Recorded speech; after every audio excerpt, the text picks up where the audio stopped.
The Cordless Go variable speed hand blender.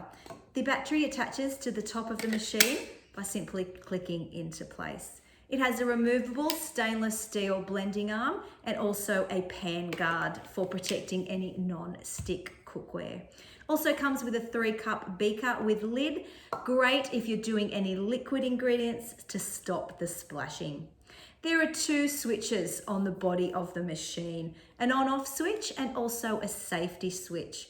You have to activate that safety switch by pressing it first and then pressing the on-off switch. If you simply press the on switch, it won't work.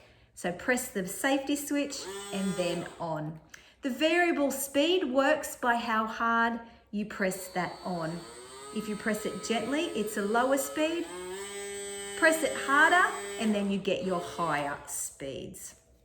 The blending arm and the pot guard, also the beaker and lid, are fine for the dishwasher as well.